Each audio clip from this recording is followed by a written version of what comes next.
Classic cameras from the past, Ensigns.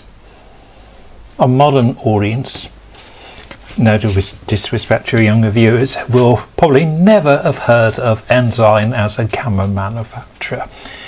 But earlier last century, Ensign was one of the biggest names in the UK with cameras, and after the Second World War they made some cracking cameras, really nice cameras.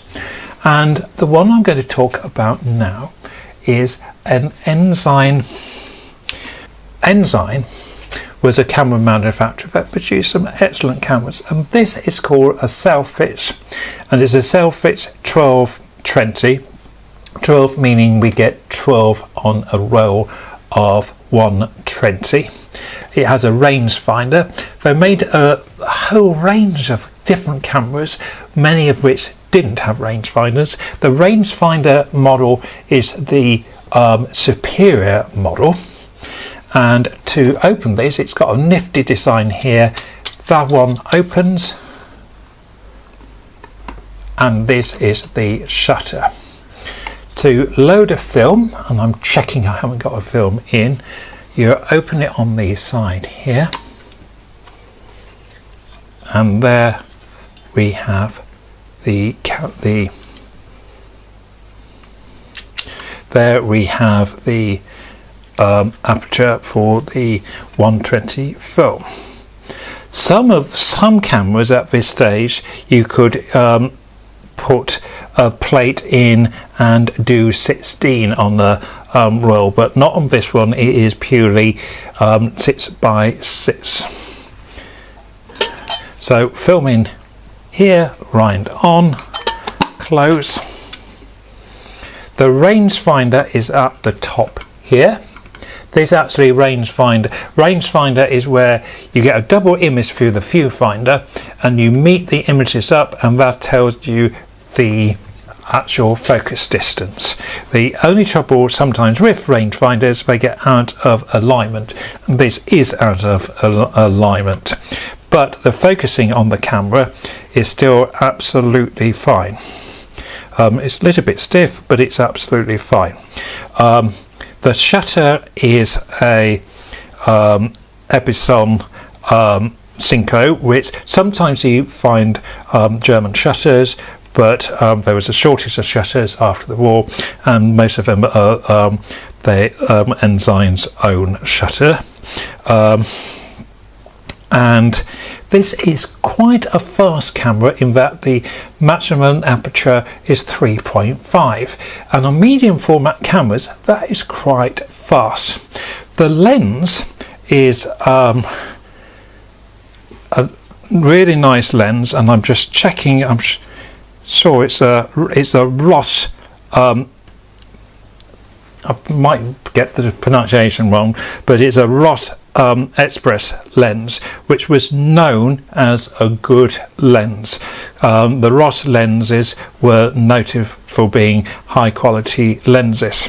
I've talked before about how I have had experience of lenses that have been of good design, but of the quality has sometimes ended up to be a bit hazy. I was interested how this camera was going to operate, as I said. So to operate, let's just go back to the operation.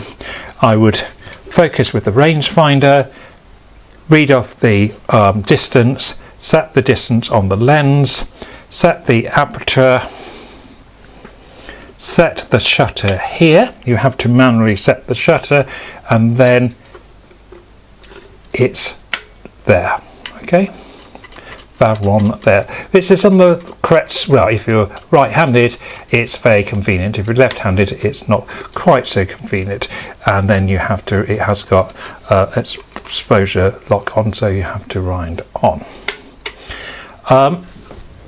And that is basically it. These used to be moderately priced, then they went to a ridiculously high price, and at the moment on eBay they seem to be back more into the medium price range. high price range they were about £100 to £200, medium price range from 50 to 100. They do seem to range quite a lot in price. But let's actually see what results this camera actually achieved. The first images I've taken in Dorchester, and it's absolutely fine, but there's a little bit of fogging if you look down at the negative, and I think that was careless loading of film maybe. The second shot is better. I like the range of tones. The sharpness is really good. The quality of this camera and the quality of the lens is really showing on this photograph. You can almost count every brick there. And this is along the London Road in Dorchester. And again, I love the contrast. This was taken late evening in the summer. Nice range of tones. This camera is operating how it should. I say it's operating as it should, and again now we are in the village of Corfe Castle. The actual rangefinder isn't so brilliant, and I'm actually sort of focusing manually. But this is something that can be fixed. Remember, old cameras, this camera is at least 70 years old, and I wonder how many digital cameras will perform as well. What I find fascinating is the sharpness and clarity of this lens is good. However, it has got that look of a vintage photograph. Maybe that's partly the subject matter. Maybe it's the range of tones. I'm not using a filter.